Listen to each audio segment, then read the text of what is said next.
Good afternoon. I'm Public Information Officer Caitlin Pearson. Thank you so much for being here today. We called this press conference to announce an update to a homicide investigation. Joining me this afternoon is Deputy Lucas Rucker, Sergeant Dean Rollins, and Sheriff Carmine Marceno. At this time, I'd like to turn it over to Sheriff Marceno. Sir? Thank you. Thank you. Good afternoon. I'm Sheriff Carmine Marceno. Thank you for being here today. On September 20th, deputies responded to a home invasion robbery at a residence on Brandon Street in Fort Myers.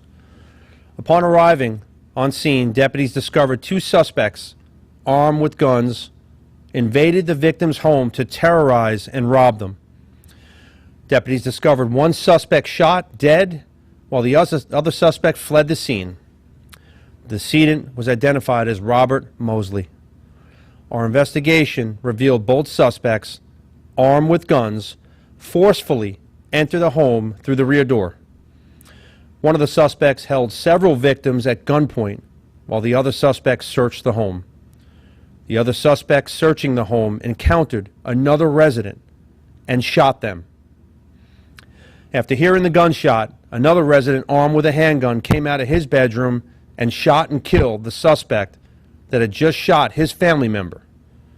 The suspect holding the victims at gunpoint then fled the scene.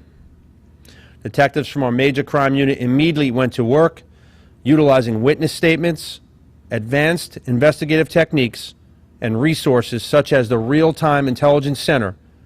Detectives identified the suspect that fled the scene as 38-year-old Richard Allen Conkrin. Today, my team located Conkrin and took him into custody. Conkrin is being charged with felony murder in the death of his thug accomplice. This 2-for-1 deal, one violent criminal is deceased, the other is headed to prison. I've been very clear to the residents of Lee County, we'll be safe and we will defend ourselves. If you break into someone else's home, you should suffer the consequences. I expect the residents of Lee County to defend their homes, and if it means by deadly force, so be it. If you happen to survive the encounter, you can expect my team will find you, and we will put you in jail. We now have two thugs removed from the streets of Lee County. I want to talk about home invasion robbery with a firearm where shots are fired. One of the most violent that you can do to someone in their own home. Here, the 2-for-1 deal. I always say in this county, if you commit a violent crime, you're lucky if you go to prison. This is the lucky one of the two. He's arrested. He's going to the Marceno Motel, off the streets. The world's a better place. The unlucky of the two, self-correcting, is deceased. He's got pages and pages of violent history. Pages. Okay? You break into a home and you shoot someone in their own home, I tell my residents, don't be a victim. You protect your family and meet deadly force with deadly force. So he is deceased, a job for the medical examiner, in a casket. It's a 2-for-1 deal. The world's a better place. Any questions? How many people inside the home, and was it one big family or families? How many people were in there? So obviously there were many people in the home. Open investigation. One was shot during the commission of this violent felony. But I'm happy to say that the homeowner defended themselves and took care of business. Do you have any outstanding suspects in this case? So at this point in time, the investigation is still open. While we have obviously accomplished what we have, there may be more charges pending. How old was the person who was shot and killed at the home? Who was the innocent person who was at the home? Well, the innocent person that was shot, I believe, I don't know the exact age, but it was a family member inside that residence.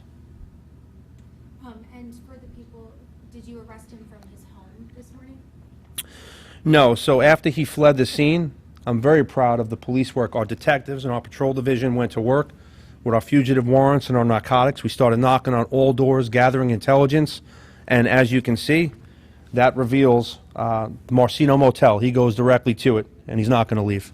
So to be clear, he wasn't the one who shot and killed the person, but he was involved. He was one of the two people who was there. Yes, yes, sir. He was there. He fled the scene. The shooter, self-correcting, is deceased from his gunshot wounds. Was there any connection to these two suspects and the homeowners? They were acquaintances. At this point in time, the homeowners, the victim, and the suspect were acquaintances. Are you able to say if it was a man or a woman who was shot or killed? Or just adult or child? I just wanted to get a ballpark. It was a juvenile that was shot along with this person. And that juvenile did die from their injuries? The juvenile did not die from his injuries.